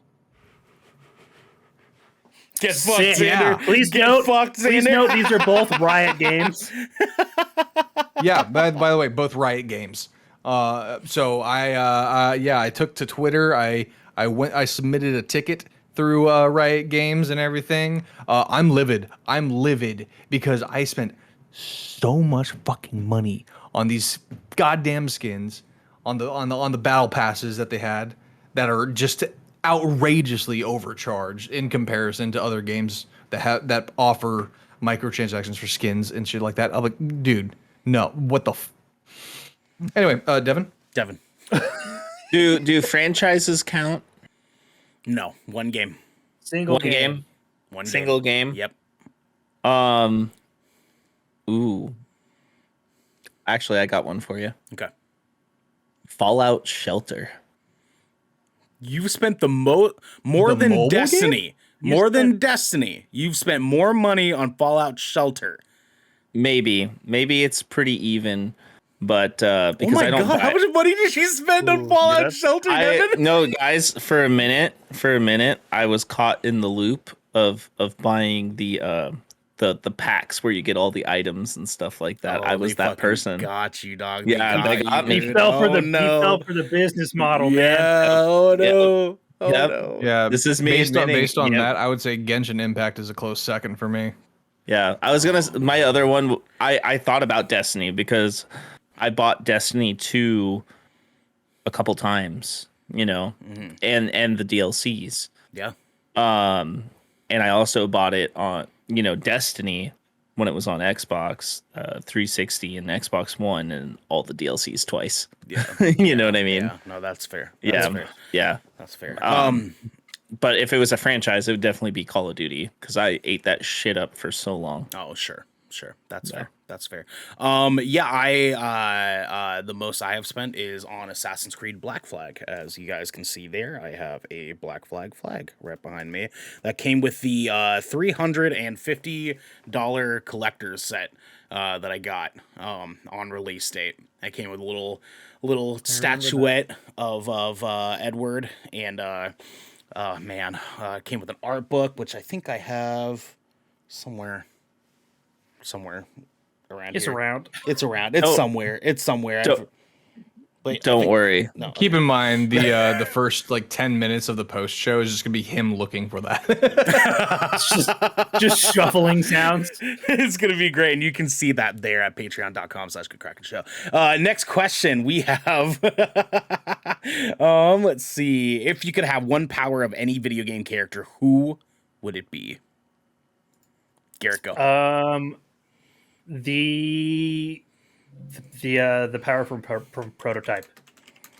Ooh. Oh, good choice. Good That's a choice. fucking good one. That's a God hard damn it. ass choice, my boy. Okay, I see you. God damn, Xander. I was gonna look his name up.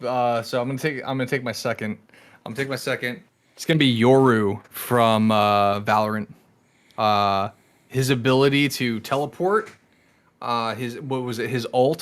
From what I remember, is he basically throws on his Oni mask, which, by the way, if you are familiar with Oni masks in the Japanese culture, they are fucking sick looking. Okay. Just the fact that he walks around with an Oni mask at all fucking times, it's dope as fuck. So he pulls down his Oni mask, and then he just goes into this realm in between our dimension and some other dimension, and then just like walks around. You can't fucking see him, and then he takes the mask off, pops up, kills you. You're dead. I would fucking love that. Morbid said Aaron because she's dead.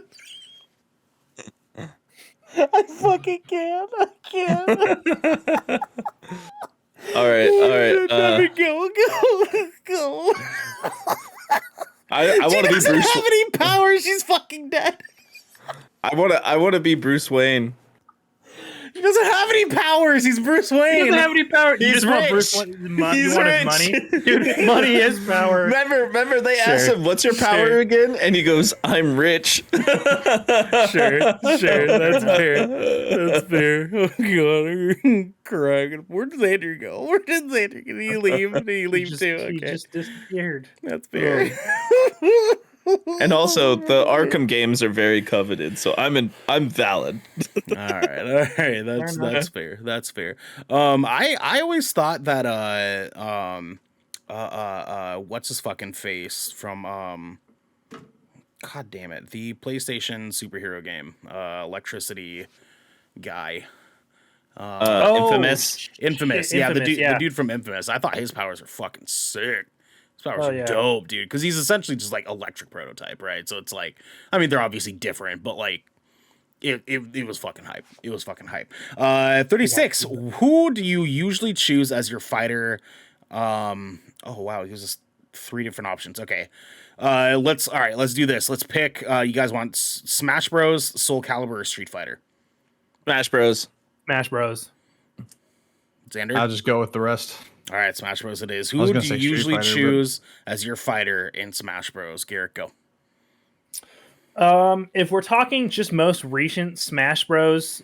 Smash Bros. Ultimate, I like to play Sonic a lot. Sonic's one of my favorite characters. Yeah. Okay. Xander. I think the last one I played was Brawl, and I would always play as Ness. I liked his kind of skill set where it was like you have to really know how to use it. And once you nail it, you can fucking wreck house. And that was my go-to. Devin. Just fucking PK fire. PK fire. PK Thunder! I play as Corrin mostly now. Okay. Yeah. That's a good choice. Okay. Yeah. I'm a Link main. Of course you are. That's what I used to be. Young Link, Toon Link, or regular Link? Young Regular Young Link. Regular Link. Yeah. Okay, is mine. okay. Yeah, All right, regular. Young Link. I want to pull you into my whirlpool of Should we- swords and Should we get not a let you petition to escape. get Aerith in Super Smash Bros? Yeah, because she's dead. Cloud's already there. Cloud's already there, and so is And Sephiroth. so Sephiroth. So yeah, Aerith is actually fucking dead. Next. What about you?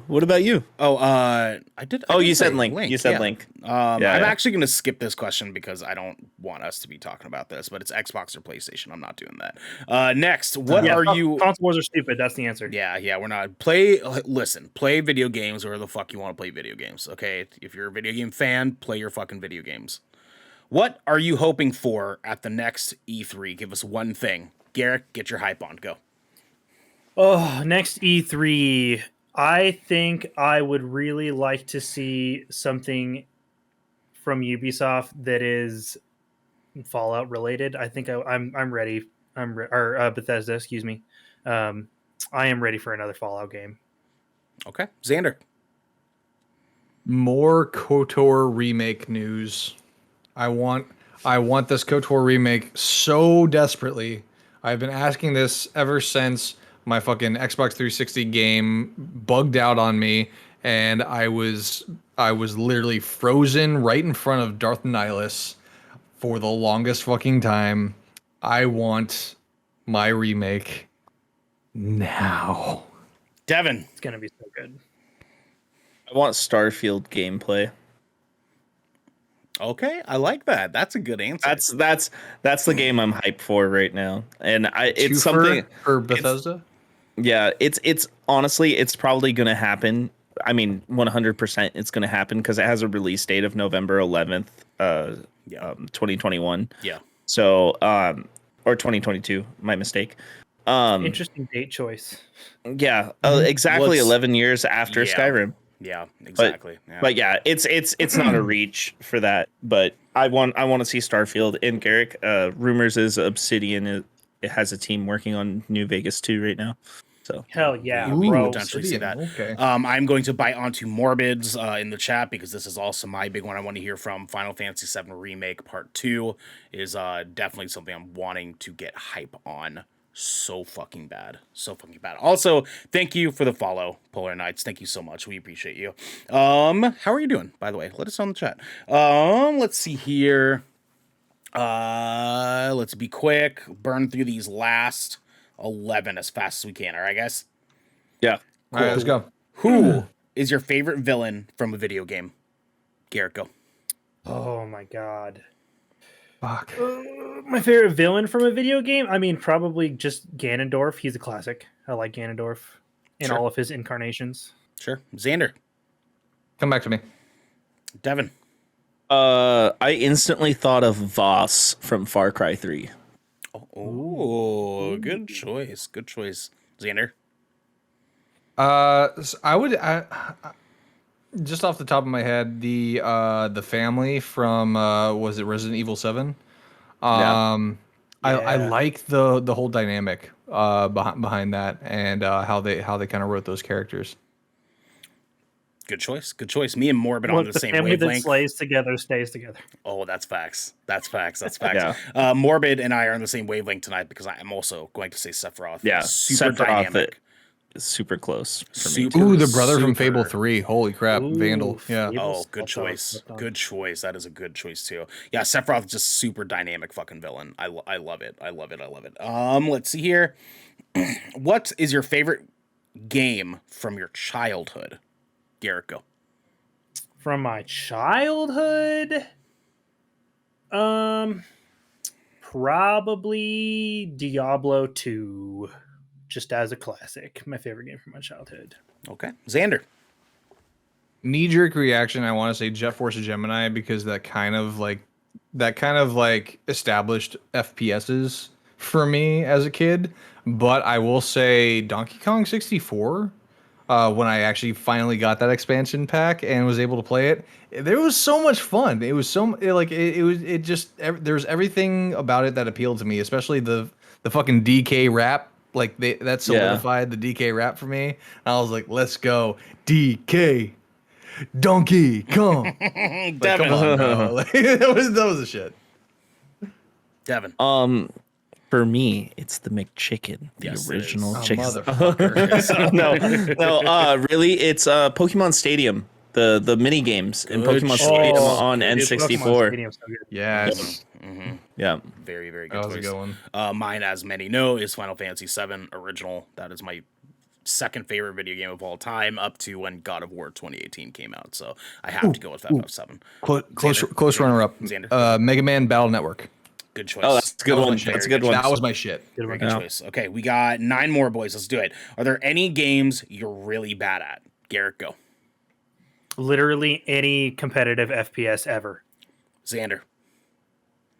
I'm bad at like fuck, I don't even know what to like the Animal Crossing games and like the chill games and stuff like that. I don't understand it. I just don't understand it. Devin. Nintendogs. He says as he takes care of his own fucking dog. No, I didn't have my own dog at the time, and the neglect. Yeah, that's fair. Did you not own a Tamagotchi, my guy? No, I didn't. Fuck. I'd have to say I don't really have any I would say I'm really bad at. If I had to pick, it would be farming games.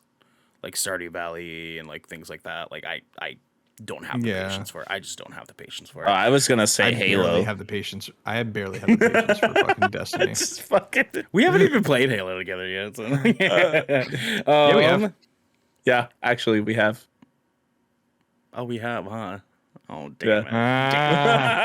damn it. Listen, I was a decade after not playing Halo at all, or I don't want to hear it. Anyways, I killed it. I killed it in fucking Splitgate. Anyways, have you ever seen somebody get really angry? Have you ever seen someone get really angry when they lose? Garrick, go. Yeah, of course I know him. He's fucking me. Xander. I'm gonna go ahead and give a shout out to my buddy Husky. Okay, that's fair. He gets fucking ragey. That's fair. But I would say more so, not necessarily just because he lost, but because he lost because of shit teammates. Oh my god, this man. Oh, he gets so upset, and you guys got to see this shit. It's hilarious. Hell yeah. Devin. I'm gonna say me, and I know Ernell's gonna say me too. So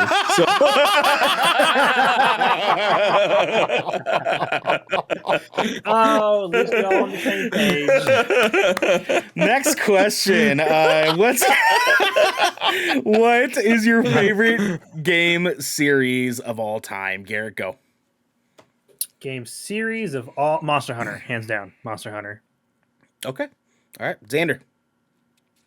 I will have to say Destiny because the lore is so extensive. Even if the gameplay is absolute shit and dry at the time, the lore is what keeps me going. It's just there's so much backstory. There's so much going on in that front.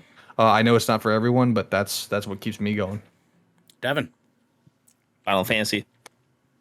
Final Fantasy. Same here. God, they're fucking good. God, they're goddamn good games. Next up, what's more important, action or story? Garrett, go. Knee-jerk reaction, I gotta say story. If I don't give a shit about what the characters are doing, I'm just not gonna care. Xander. Building off of that Destiny part, story. Devin. Story action. I'm gonna say story as well. I definitely need story. I need good narrative. My man said store reaction. There's a reaction at the store. Story action. Distraction. Distraction. Yeah. That's distraction. Is there a game that is considered to be really bad, but is your secret guilty pleasure? Garrett, go. Guilty pleasure game. A bad game that is... that's tough. That's a tough question. I don't... I mean, you could probably argue like some of the Need for Speed games are probably not the best, but I really enjoy them like nonetheless, just as a franchise. Need for Speed Underground, man. It's a fucking classic. Xander, go. I'm probably gonna get a lot of shit for this. But I'm not gonna lie, I enjoyed Dead or Alive Extreme Beach Volleyball. Sure. Devin, go ahead. Sure you did. Devin, go fucking ahead. I'm always gonna pretend that didn't fucking happen. Fallout It 76. was fun. The impact on the volleyball. Fallout 76. Good choice. Mine's going to be Conker's Bad Fur Day. I really love that fucking game, but it's so bad. It's so fucking bad, dude. Like, shit. God damn. All right. The next question can be found in our post show. Devin, take it away, my boy. Let's go. Get us on out of here. Yeah. So this has been Good Kraken. We have a schedule upcoming. So tomorrow, Wednesday, we are playing part 3 and also the finale to our House of Ashes stream. I don't know about you, Ernell, but I've been enjoying the fuck out of this game. I am personally. so fucking excited to finish this with Yeah. you, dude. I'm hearing from more people that the ending is hype. Dude, it's here for it. so good. It's so good. Ashley Tisdale, doe. What's up? I know, dude. Yeah. Right? Thursday, this is for patrons only, but we are doing episode 2 of the Shipwreck Show. We have it up right now for episode 1 on YouTube. Go check it out. It's a good one. It's a It's good one. You do not want to miss out on this. Go to Patreon, sign up, and you get to see what it's all about. Friday, we are doing our first episode of Splash Damage, and this Friday, we're playing Dead by Daylight. This is going to be my first time jumping in, boys. It's gonna be good. It's gonna be Yeah. good. It's gonna be good. I'm excited for it too. It's gonna be fun. I've only ever played it twice. You said this Friday? Yeah. This We're Friday. gonna suck. Yes, We're this gonna Friday. suck hard. How This many Friday. people you guys got lined up? So far we have 4, and we need 1 more. I might, because my initial idea was I was going to play Valorant on Friday, but apparently I'm fucking banned. So Sick. Well, there you have it. Well, and Saturday, we are continuing the Good Kraken podcast. We'll be live at 12 p.m. Pacific time and 3 p.m. Eastern. And So, we are covering Eternals on Yes. Saturday. It's going to be Eternals review this Saturday at 12 o'clock. Be here for it. It's going to be tight. Yeah. I'm going to try and watch that. Yeah. Do Yeah. it. Do it. Yeah. Please let us know how you feel about our headlining topic. If you have any answers that are different, or you agree with us, or you just want to yell at us for our dumb answers, just comment on the YouTube channel and let us know how you feel. So this has been the Good Kraken podcast, your choice for nerdy video game and pop media news, reviews, and discussions that you wanted to hear live every Tuesday at 7 p.m. and Saturday at 12 p.m. right here at twitch.tv/Good Kraken Show. If you enjoyed the show, you can head over onto patreon.com/Good Kraken Show, where you can submit questions and topics to the show, get exclusive post-show content, and have early access to episodes before they go live on podcast and video services across the 7 seas. Erg. Yarg. You can support us by going to our YouTube channel, clicking that beautiful bell and big red button, or by subscribing to our podcast channel by searching Good Kraken and leaving a review there.